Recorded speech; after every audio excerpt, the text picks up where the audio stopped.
And I met Richard during an event a few months ago, and he made this presentation that he's going to do for our community, and it was amazing. I really love it because it was so simple, and let me say at the end, you have, let me say, 5-6 takeaways that you can apply since tomorrow. So this is absolutely what I like of this presentation. Richard is very famous actually.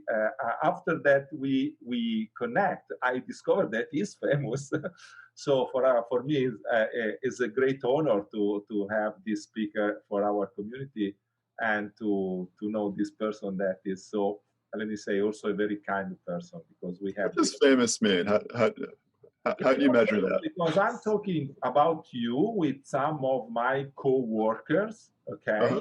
And my colleagues say, Richard, wow, that's a great speaker. Yes, great speaker. Yeah. So they know you are a well-known speaker. So great. All right, cool. All right, well, I guess that's the measure.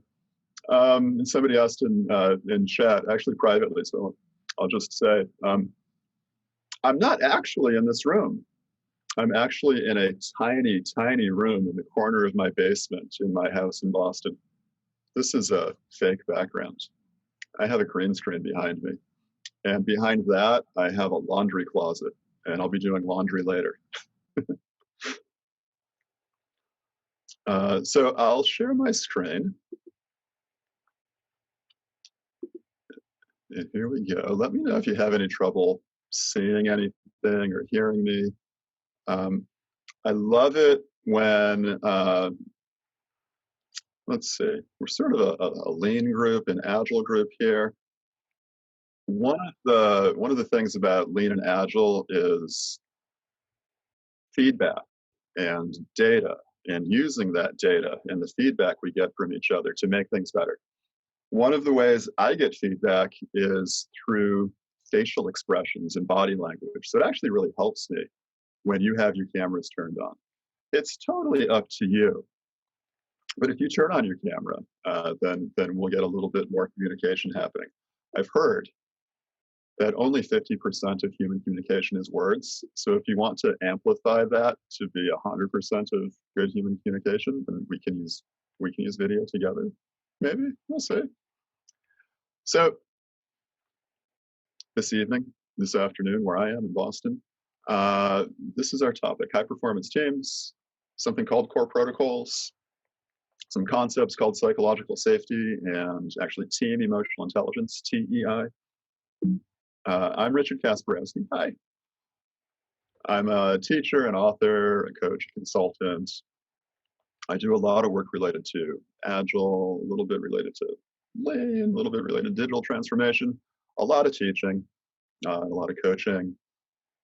And in the bottom left-hand corner of this screen, you can see all of my useful contact information. Right, so we can have conversation as we go throughout this session right now. And if you want to connect, if you want help with anything, we can continue talking. You can ask me for help later on. You've got all the different ways to contact me here.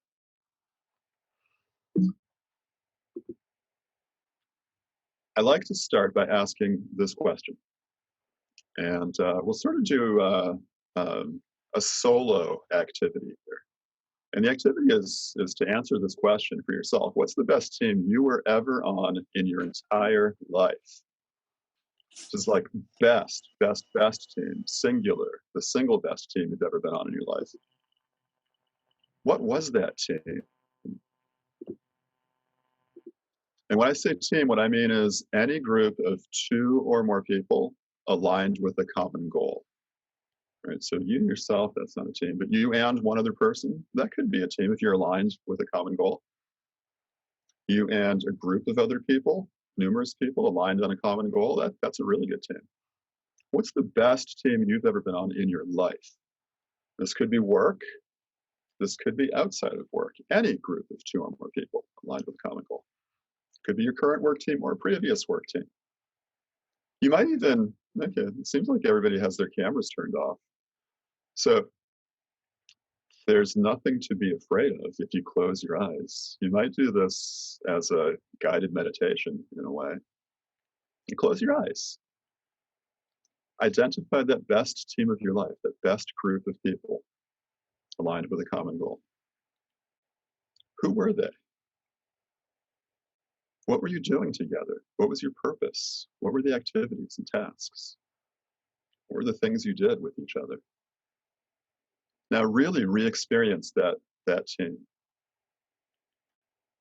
And it's a little easier with your eyes closed, but there's no hard rule about that. Re-experience the work that you're doing. Do the activity.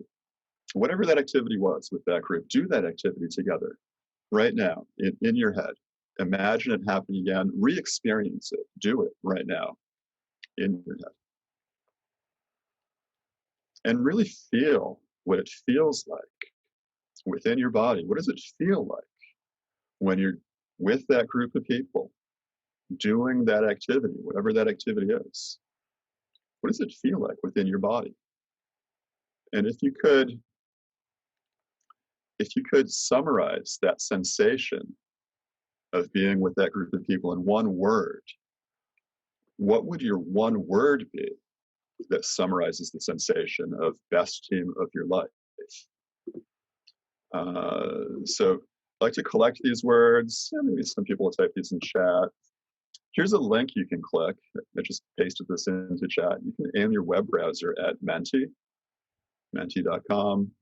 I pasted the direct link in chat. You can just click on that, or you can go to menti.com and type in that 6-digit code. What's the best team of your life in one word? What did that feel like to you when you took yourself back to it?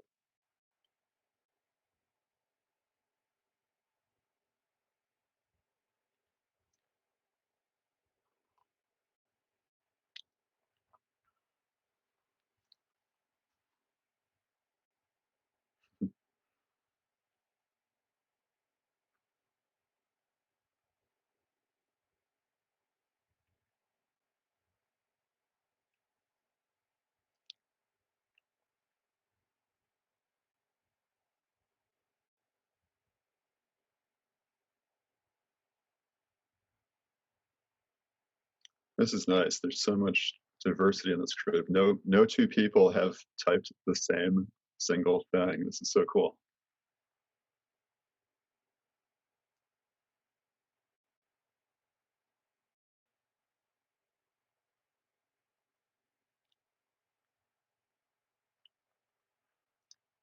So this is like the qualitative sense of being on a great team, right? And you get to decide who your best team is, and whatever it was that you were doing, this was the best of your life.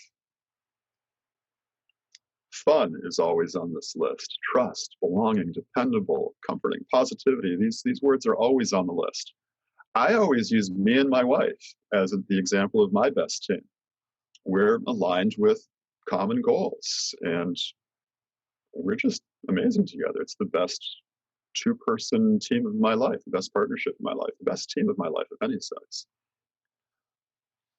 For in particular, the work teams I've been part of, when I look back at the best work teams of my life, there was all of this stuff in best work teams of my life.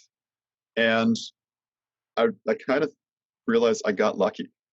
Like, there were a few things we did on purpose, but we didn't really know how to make a great team together, how to form into being a great team together. We got lucky. And for a long, long time, ever since I got into this agile stuff, I've been trying to understand how to have the best team of my life again on purpose. So that's a little bit about what this is about, this session right now, this hour. How to get the best team of your life on purpose. And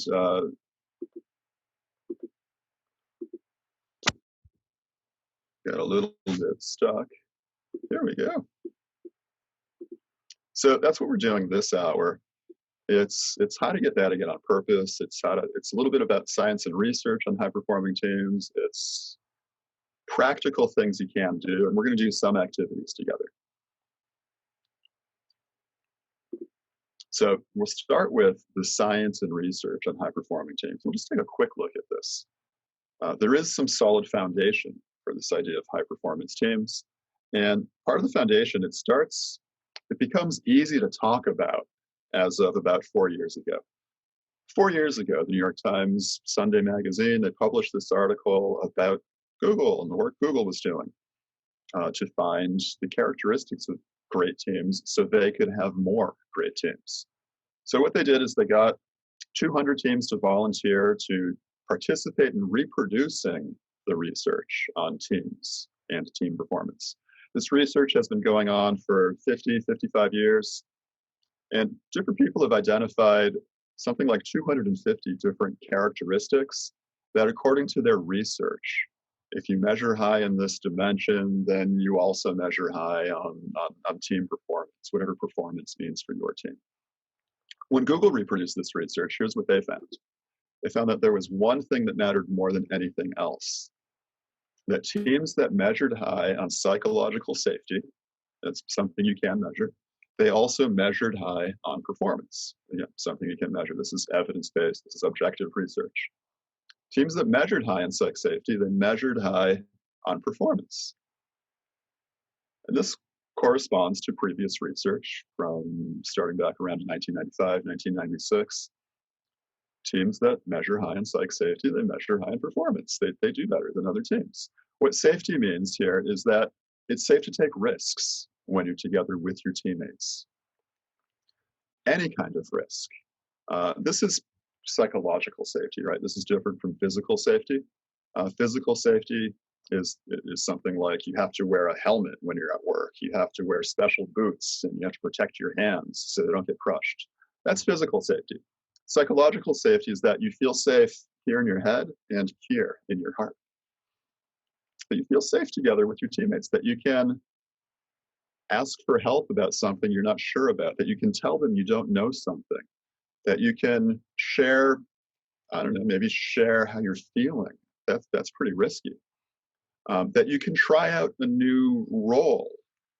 You know, maybe you're really good at a role, but you want to learn something new. You can try out something new, even though you're not good at it yet. And it's okay to be not good at it. It's okay to learn. It's okay to fail. It's okay to learn from your failures and mistakes. This is what safety means. And teams that measure high on safety, they measure high on performance. Where there is this sensation of safety, where the safety actually exists, those teams outperform other teams. And again, this is in all kinds of work. This isn't just technical work. This isn't just software development. It was actually discovered in healthcare teams. And then these findings were reproduced in all other kinds of work all over the world. Here's an example from a dentist's magazine. I had a new dentist. There are a lot of dentists in Boston. I had a new dentist. I was telling her what I did for work. She got really excited about it. And she went back to her office and pulled out her dentist magazine and showed it to me. It was all about safety for dentists. And not the physical safety kind of stuff, but the psychological safety kind of stuff. Dental teams that feel safe together, they outperform other teams objectively. So I shared this story. I am here in Boston. I shared this story with Steve Wolf. Steve is co-author with Vanessa Drucker of a body of research called Team Emotional Intelligence. Steve hadn't heard the Google story, but he knew all about psychological safety. This was part of the research that they were doing. It turns out psychological safety is a subset of this bigger thing called Team Emotional Intelligence, Team EI. Team EI is kind of like we understand how we're feeling and doing together, and we can behave appropriately. Right? We do the right things to make sure we're successful. Team EI also means that we understand how things work outside of our team, how people are doing outside of our team, how the system works around us. And we can influence people to do the right things so that our team is successful and so the whole group is successful, our team and all the teams. Right? So that's what TEI is. And teams that measure high on team emotional intelligence, they also measure high on performance. They achieve their goals better than other teams. Right? Now, the interesting thing about the research is that it's correlation. They don't tell you how to do it. It's just that you measure high on this, you measure high on that, and good luck.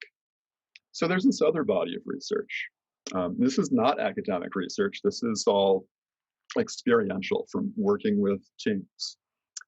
Back in the same time period, the 1990s, Jim and Michele McCarthy were doing this research on teams and team performance. They had a really awesome team. They were at Microsoft at the time. They had this really, really great team. And they felt like they just got lucky. They experienced all of those sensations we shared with each other. That it was fun, that they trusted each other, that they were aligned, and all these things. And they weren't sure that they knew how to do it again on purpose. So they opened up a team research lab, and in their lab, they invited teams in to do work together. And they watched these teams. They did observational research. They noticed that successful teams in their lab, they shared common behaviors with each other. And they thought, maybe we could teach other teams these behaviors, and maybe these other teams could be successful too. So they wrote down these behavior patterns from successful teams as scripts that people could follow, as recipes. They called it protocols. Protocols in the sense of like healthcare protocols or diplomacy protocols, ways of behaving that are reproducible so that we can achieve our goals together, and there are no misunderstandings. So they wrote down these protocols for teams, for successful teams. And they did some experimental research. They taught people these protocols at the beginning of a 5-day experiment, and then set them off with an assignment and watched them do their work. And it turned out every time they did that, the teams were successful. Every time they introduced this variable, teaching teams these behaviors for high-performing teams, teaching teams these behaviors for high performance. Every time they did that, those teams were successful in their lab. They reproduced this in industry, and other people have reproduced this in industry as well. So another way to look at this science and research is that if you want a high-performing team, you probably do, that's part of why you're here this hour, then you definitely want psychological safety. The research is super solid on this. And psychological safety is a subset of team emotional intelligence, right? So you want this. The science is really solid. Now, the science doesn't tell you how to do it. There's definitely more than one way to get into these states of being. Core protocols is one way to get into these states of being, and they're easy recipes that you can follow solo and with your teammates. So we're going to take a look at these now, these behaviors for high-performing teams. Practical skills that you can do solo and together. And we start with something called positive bias. It's the sort of the foundation for all of this. If you watch high-performing teams, if you experience a high-performing team, if you're part of a high-performing team, well, you get together with goals in mind. You get together to do something together, to create something, to change the world in some way, to do something, not to destroy things. And this is what we mean by positive bias here. 3 simple phrases to define positive bias are non-negativity, which means we get together to do something together, not to destroy things. No negation, we don't automatically say no to each other. Because when you do that, when you start telling people no, they stop sharing with you. It's not safe to share ideas with you when you say no. And pretend. When somebody shares an idea, pretend that it's a good idea, just long enough to try it out. And so you can pretend that somebody has a good idea, make believe, suspend disbelief for just long enough to conduct an experiment, a mental experiment, or even a real experiment, to try out somebody's idea, to show them that you hear them, show them that you're listening. We often do an activity around this, and it's this activity. I'll describe it, and you could try it with teammates later on, maybe. So the activity is to make a plan for lunch or make a plan for dinner. And as you make this plan, you say yes, but to each other, right? So we go like this. It's like, hey, do you want to get lunch tomorrow?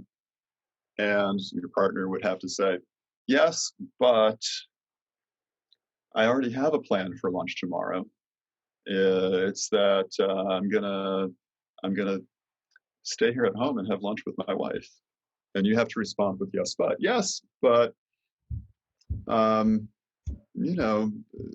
I really want to have, it actually gets hard to continue the conversation when you're saying yes, but to each other. It's kind of like saying no to each other. And then the next version of it is you say yes and to each other, right? So we go like, do you want to get lunch tomorrow? Yes. And even though I already had a lunch plan with my wife, you could join us. Yes. And because we live in different continents, we could do it over Zoom or something. We could do this video lunch together. Like, yes. And wouldn't it be really cool if we ate the same things? Here's what I'm planning. And yes. And we just keep yes anding each other. Now, people usually report, and you can try this out, people usually report that yes, but feels like no. Like you're actually saying no to each other. It's a special way of saying no. That you're putting up walls, that you're shutting each other down. It's actually really hard to have that conversation. And that yes and feels really like yes. And it's even better than yes. It's yes. And I want to hear more. I want to offer a new idea. And yes, and I acknowledge your idea. And I want to add on to it. We're co-creating together when we do it like this. And it could be as simple as just changing the word from but to and. This is how you start to co-create with each other and actually get more positive foundation in your team. So there's a little thing to try. Just stop saying no, stop saying but, and start saying more yes and more and. Now we'll add on to this with another building block. This building block is called freedom. So freedom is an observation and a set of practices to get us there. The observation is that if you look at high-performing teams, the people on the teams have freedom. They opt in. They can opt out.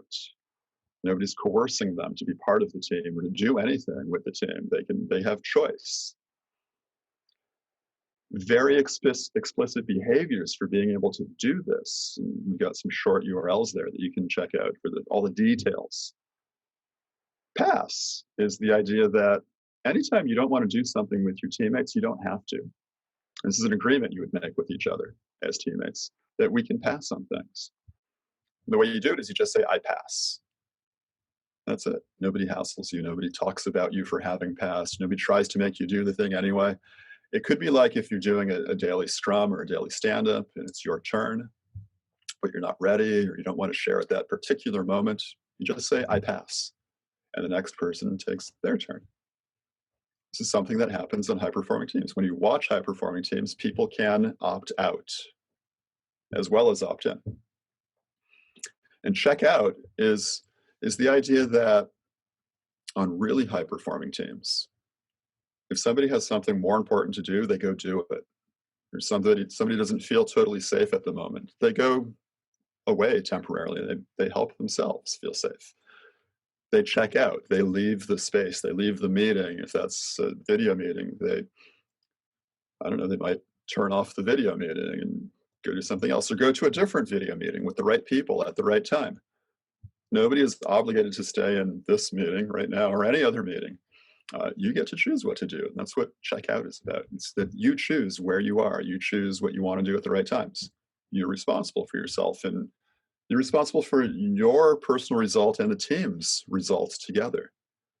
When you watch high-performing teams, the people on the teams do these things. And by doing these things, they're opting in whenever they're doing the work together with their teammates. And we add on to that self-awareness, right? So we got this positive bias. We got people who are here because they want to and who can pass and opt out on anything they don't want to do. And when you look at high-performing teams, the individuals have high self-awareness. There's 3 reproducible recipes, protocols for building self-awareness. Check in, ask for help, personal alignment. We're going to dive deeper into 2 of them right now. So the first one starts by filling in the blank on this sentence. I feel blank. How do you feel right now? This is another one of these mental activities. How do you feel right now? Fill in the blank. Actually get a piece of paper and a pen and write down the sentence. Write down your answer. How do you feel right now? Use any word or words that you want to describe how you feel.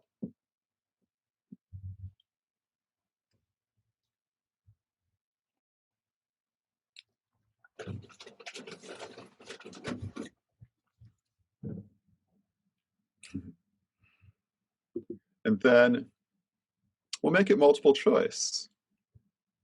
How do you feel right now? And pick one of these 4 words: glad, sad, mad, or afraid.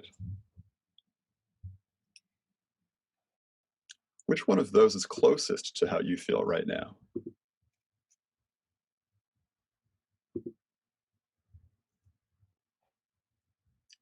And add on a little bit, add on some more information. What else is going into that sensation? Why do you feel that way?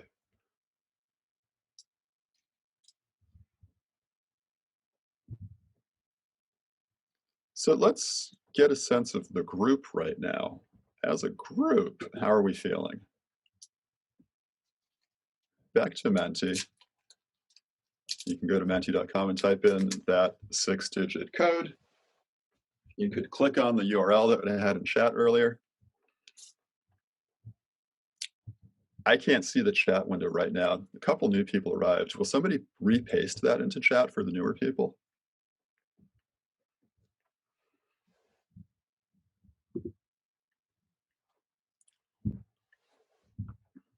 How do you feel right now? And by sharing that with us, how does the group feel right now?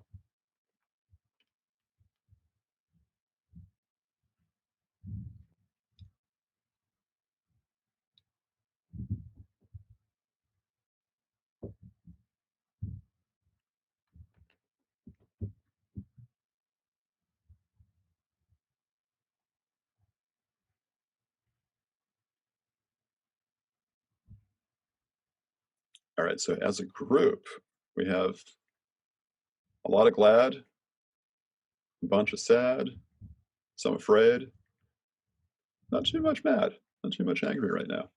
Okay, I think I could believe this. This is good to know. This is a way to sort of measure the emotion temperature of the group. So we've got an idea of how we're all feeling together as a group right now. Here's another thing we could do. And we're going to try this out. I'm going to put you in groups of 3, maybe groups of 4. We'll see. And here's an activity for you to do in your breakout group. You might want to take notes right now or take a screenshot that you can refer to so you can see this little script. In your group, in your breakout group, everybody will take a turn. When it's your turn, you'll be the speaker. And when it's your turn, you'll say out loud to your group mates, I feel, and you'll fill in the blank, glad, sad, mad, or afraid. This part is easy because you already practiced. You know what your answer is. You could add more information. You could repeat steps 1 and 2 as many times as you want. You could pass. That's what it says at number 3. You don't have to do this at all. You could pass. And when you're done, let your partners know you're done by saying, I'm in. It's just like, I'm all set. I'm in with the group. I've told you how I'm feeling. They will say, over here it says, they will say, welcome, right? So if somebody is doing this to you, you'll say, welcome. That's how you let them know you heard them. And then somebody else will take a turn. Okay, so everybody will take a turn doing this. So here's an example. I feel glad. I'm glad that I'm here with you today. I'm mad. And I think I call it mad and afraid. I'm mad at myself for getting the time wrong last week. I had a time zone error. I was an hour late, and darn, I missed everybody. I'm glad I had a really great conversation this morning with a friend. We're gonna do some little bit of work together. Also, I have my health. I'm happy about this. I've been staying connected with my son. He's a young adult. He lives outside of this house. He has his own apartment. I feel pretty glad about things, a little mad, a little afraid. I'm in. When I say that, you know I'm done, and then you all say welcome. Does anybody say welcome? You're welcome. Thanks. Welcome. There we go. That's a little bit of practice. This is what you're going to do in your breakout group. I feel blank, you fill in the blank. You could add more information if you want to. You could pass. You say I'm in. Your partners say, welcome. Let's try it. I'm going to put you in breakout groups of approximately 3 or 4 people.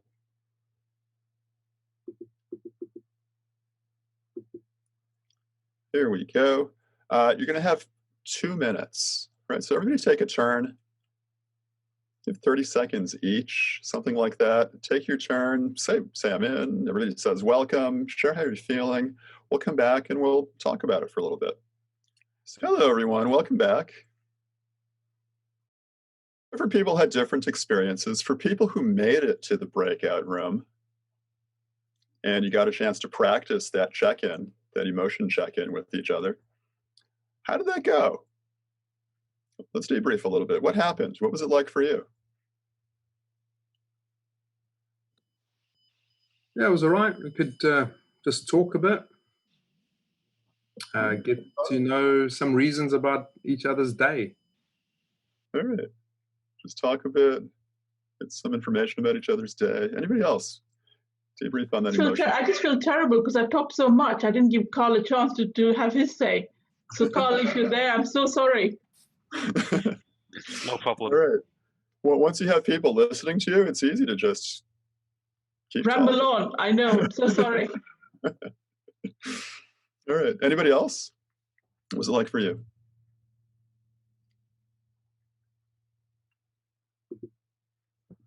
It was like a very short icebreaker session, just very briefly, just to talk about ourselves. All right. Kind of like an icebreaker. Yeah, and it can definitely be used as an icebreaker. And more, right? It can be an icebreaker and more. This easy script, this is a really easy way to just build up a little bit of individual emotional intelligence. You know how you're feeling, and group emotional intelligence. Now we know how we're all feeling together. And we know from the research, right, the teams that do this are better than other teams. Here's a really easy way to build a skill together as a group of higher emotional intelligence. It's just repeat this script. And there are teams that do this not just as an icebreaker. There are teams that do this at least once a day. Maybe you have a practice of a daily meeting, a daily scrum, a daily stand-up, something like that. There are a lot of teams that do this as part of their daily meeting, share how they're feeling with each other. It's a way of building this emotion, self-awareness, and group awareness into a habit. Do it every day. Some teams do this at the beginning of every meeting. They have maybe more than one meeting in a day, so they do this a few times a day. It's, again, a really easy way to build emotional intelligence into a habit. This is just what we do together. And teams that have this habit, they perform better than other teams. So there's an idea that you could try. Follow this script at least once a day with your teammates. Try it out, see what happens. Collect your own evidence. You decide whether it works for you or not.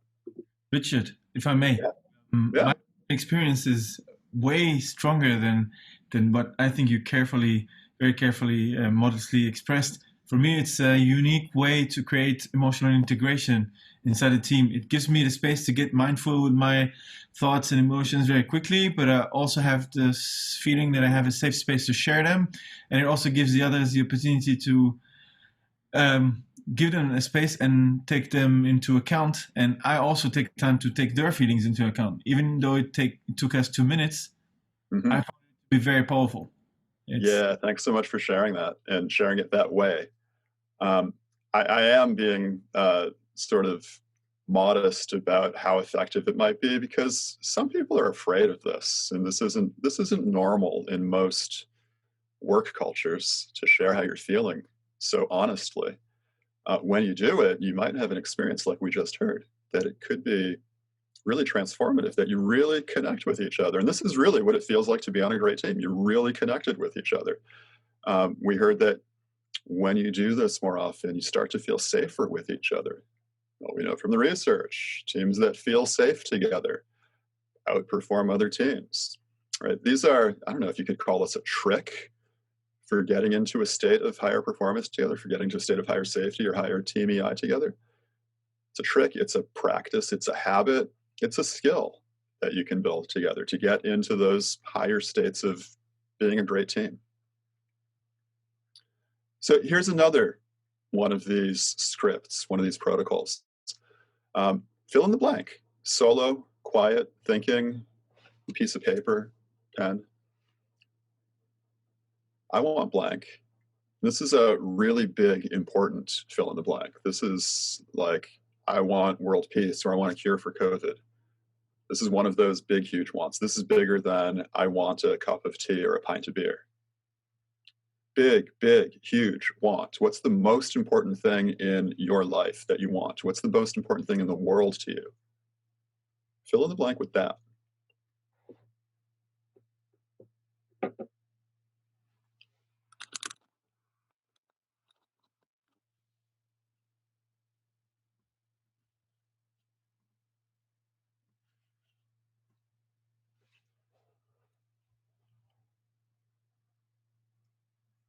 And go back to this later. I'm gonna keep moving. If you thought about it deeply enough and you found a really, really big, important want, like a want that has never existed in your life before, but it's really a want, it's not a have. Why don't you have it? What's blocking you? Why don't you have that big, important thing? What's blocking you? What's in your way? What's preventing you from having all these big, important things in your life?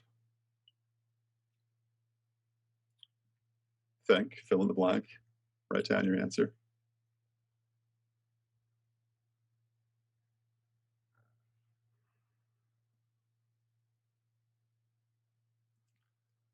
And then we'll do I want blank again.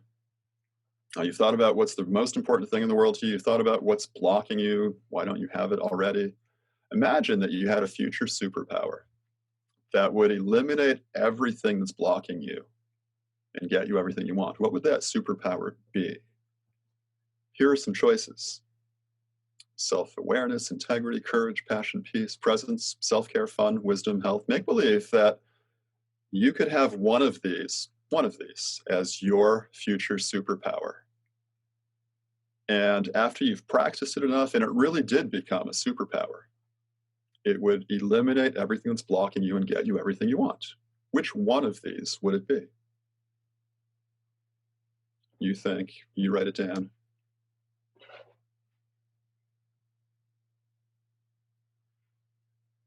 We're going to call that superpower your personal alignment. This is actually the personal alignment protocol, this behavior pattern that we notice on high-performing teams.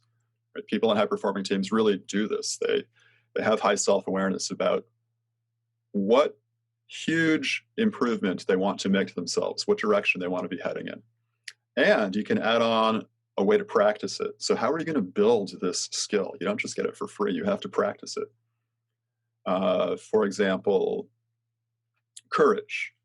I don't know, quite a few years ago now, courage was my personal alignment.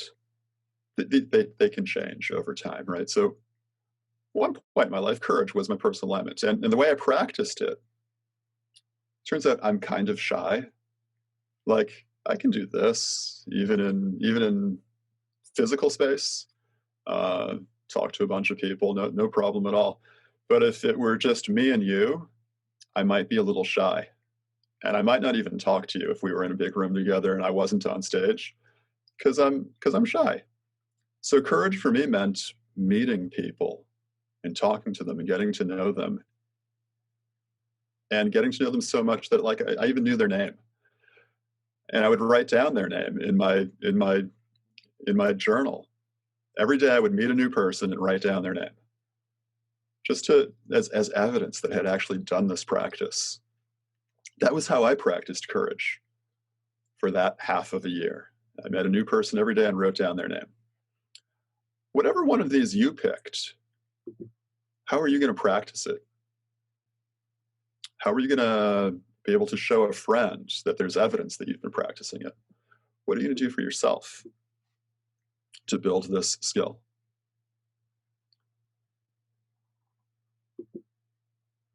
And which Which one of these is your future superpower? Which one did you pick for yourself?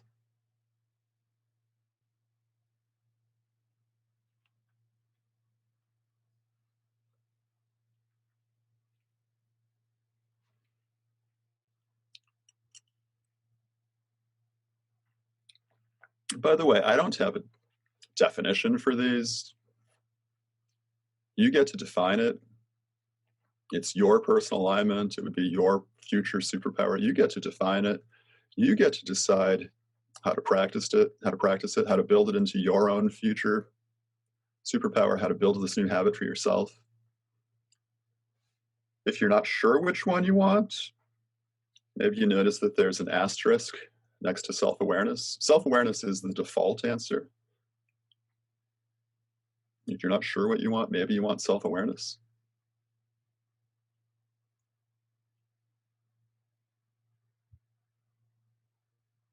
So cool. In our group, we've got people looking for wisdom and courage, and passion and integrity and self-awareness. And we could help each other build these superpower future skills. So that's where we start with building high-performing teams. And then we connect with each other.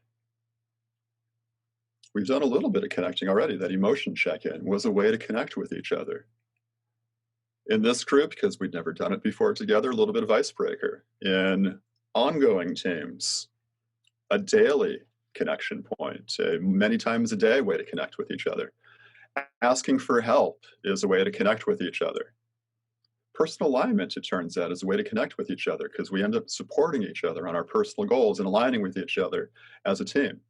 Intention check, investigate, more ways to connect with each other. You can look up all the details at the short URLs. Investigate, we're going to practice it a little bit. Investigate is about asking open questions, having an open mind, taking a stance that you want to learn more about a teammate, about something that's happening, about anything. Asking questions like, will you tell me more about? Or what is it like when? Or what would you like to have happen? These sorts of super, super open questions where there is no right or wrong answer, where it's not multiple choice, where anything is a possible answer. Ask each other questions to learn more.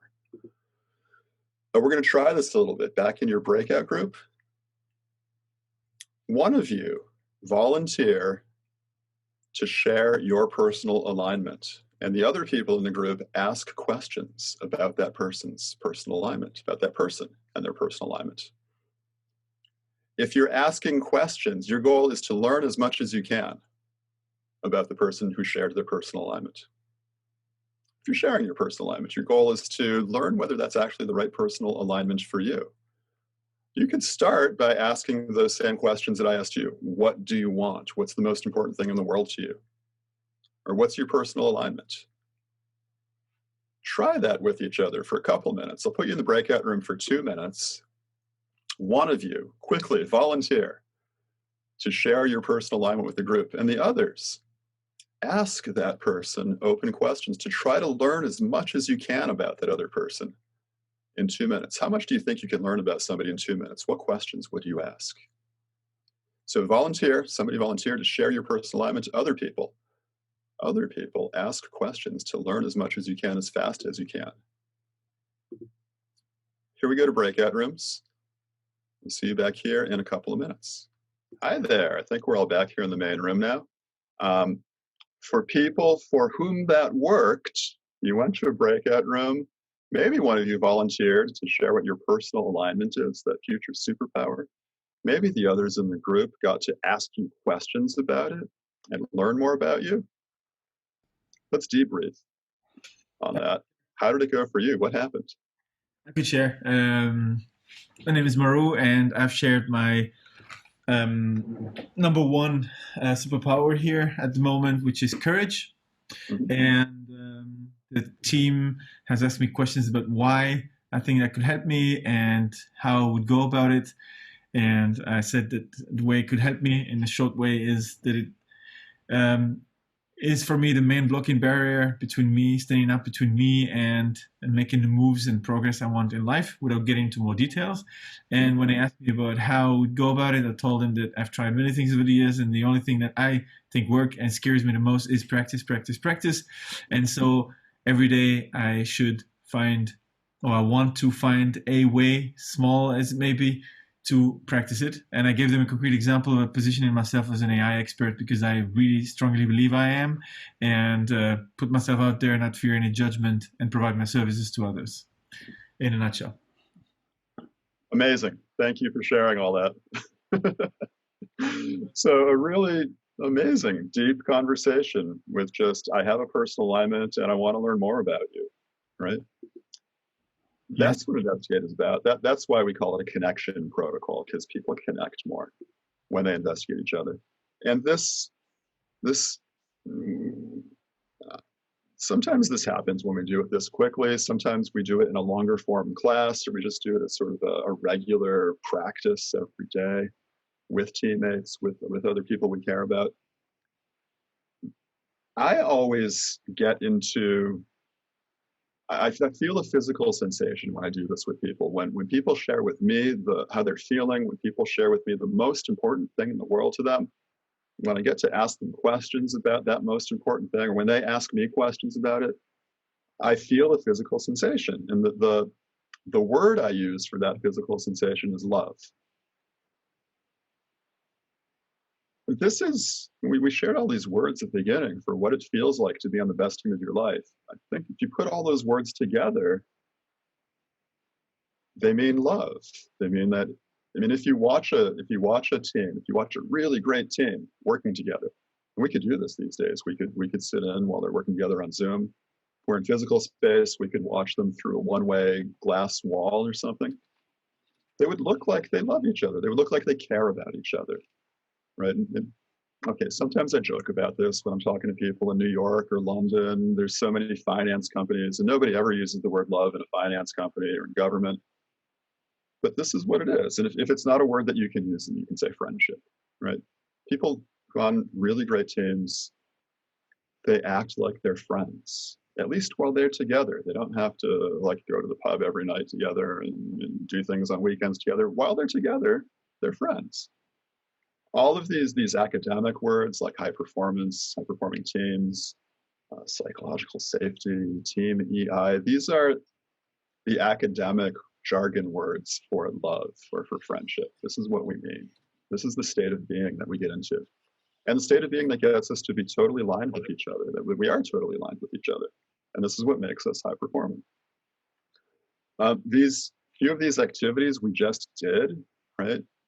These are the repeatable recipe to get into this state of friendship or love or high performing team. We started with positive bias. If you look back at your best relationships of your life, whatever kind of relationship it was, you got together because you wanted to do something together, not to destroy each other or to destroy anything else. You had freedom. You got together because you wanted to. You could leave anytime you wanted. There was no coercion. Nobody was forced to be there. You could do the things you wanted to do together, the way you wanted to do them.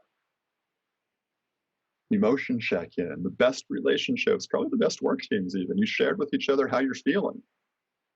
They share with you how they're feeling. Nobody tries to fix anything because there's nothing to be fixed about how you're feeling. You share with each other the most important things in the world to you. That's personal alignment. This is what friends do. This is what people do on really great teams, whatever that kind of team it is. And we investigate each other. We go deeper. We try to learn as much as we can about each other as fast as we can. We connect. We become unified. We're a team. This is the recipe for best team, right? This is a little bit woo-woo. My wife is from California. This totally makes sense to her. This is a little weird for people from Boston, maybe New York, maybe London. If this is a little weird to you, look, these are recipes we can follow. This is a script you could execute in your brain, a script you could execute in the brains of your teammates together. It's really just follow the script and you get into this state of being together. And we know from the science and research that if you do that, you will have a better team. We've got two more building blocks.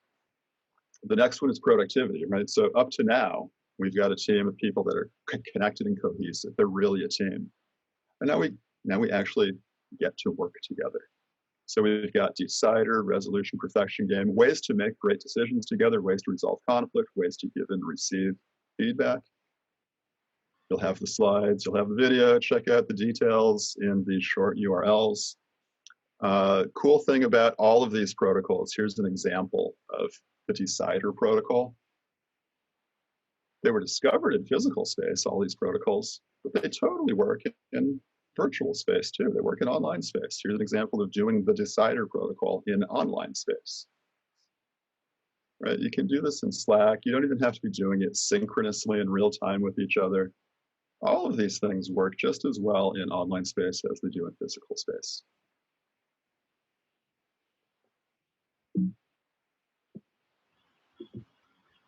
The final protocol is just an agreement that it's okay to tell each other when we've broken one of our agreements.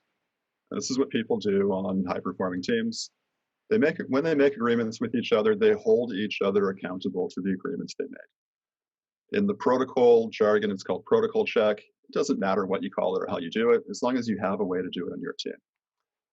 This comes from the Team EI research. Everything in the Team EI research, there's a behavior for it in core protocols. That's an interesting finding that Steve Wolf and I came together on. So that's all the behaviors. You can find all the details. I'm curious about what's your key takeaway. What's the most interesting thing you heard here in this hour? One of these choices, maybe something else. If it's something else, I'd love to hear what it is later on. What was the most interesting thing you heard, the most important thing you learned in this hour?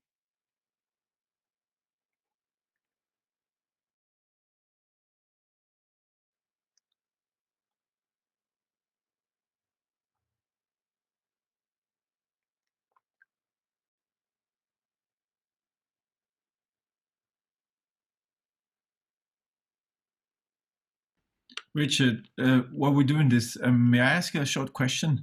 Sure. It's about how do these protocols / associated behaviors help with, for example, solving conflicts? Solving conflicts. Yeah. Yes. Yeah, okay. So, for example, depending on the kind of conflict, one easy way to resolve conflict is there is a protocol called resolution protocol. It helps make sure that everybody's voice is heard, that we resolve conflicts. That one in particular is used when we're making decisions together. Of course, there are other kinds of conflicts that people have with each other. The share how you're feeling protocol is a really good one when you're in conflict with somebody else. You can just share how you're feeling. The intention check protocol is a really important one. It's assuming that people are doing things for positive result before you engage with them and ask them for more information about what they thought they were doing. Intention check is used when you're in conflict with people, when you don't understand why they did something or why something is happening. Use it to explore with each other from a positive stance what they intended the outcome to be. This might be like, when you said blah, blah, blah, what were you hoping would happen? You know, when you did blah, blah, blah, when you wrote the code that way, whatever it is, what was your intention? And investigate is a really good one for this as well. So there are at least 3 ways, and certainly more, to explore conflict and resolve conflict with each other using these ingredients. And then for key takeaways, we've got friendship is congruent with high performance. Hey, how about that? That these behaviors are a way to raise team emotional intelligence. That team emotional intelligence is a way to raise psychological safety. Another look at the key takeaways. If you want high performance, you want psych safety, the science is really solid. You want Team EI, the science is really solid. Team EI is a superset of a lot of things that include psychological safety. If you want to get into that state of being, high Team EI, high psych safety, then you need a way to do it, some behaviors to engage in together, some habits to build. Core protocols are one set of behaviors that you can use together. And then how do you do this for your teams? right? So one thing you can do is just everything we just did, you can copy it with your teams. Everything we did, just replicate it, you know? Share with people this easy script for how to share how you're feeling with each other. Do that with your teams. You can visit my website. There's resources there. There's a podcast. There's a blog with lots of good ideas. You could check out these books. The Blue Book is free. You can download it for free from my website. It'll actually take you to the InfoQ website. You can get it for free from InfoQ. You can ask me for help anytime. You have my contact info. And all of this stuff that I shared with you, it's totally free. The McCarthys made sure that their work was available to everybody in the world. So visit thecoreprotocols.org, and you'll get all of these behavior patterns for you. It's all yours to be able to use. Some other things.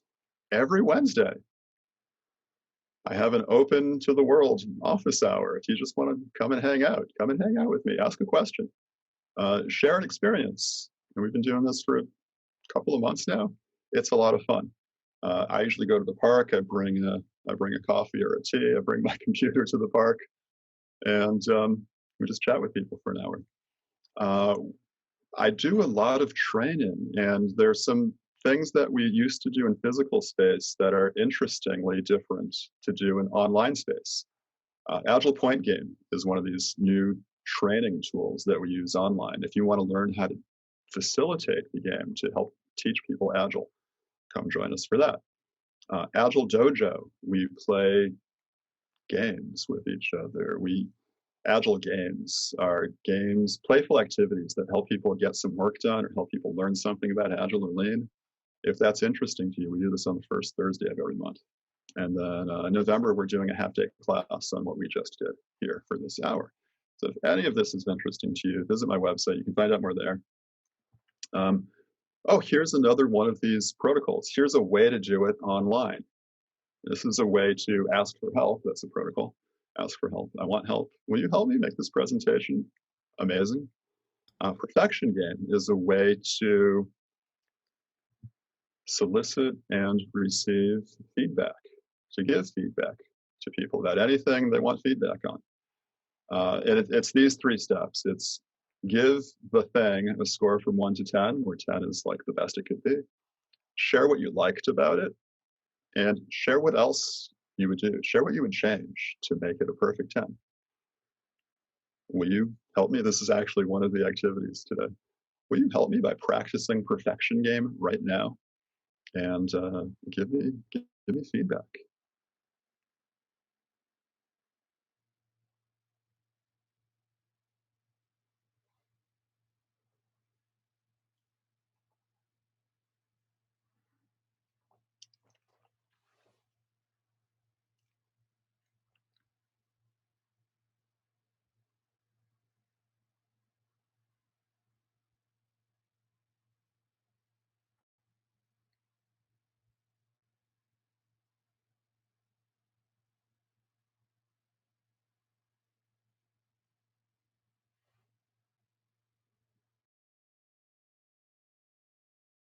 And that's it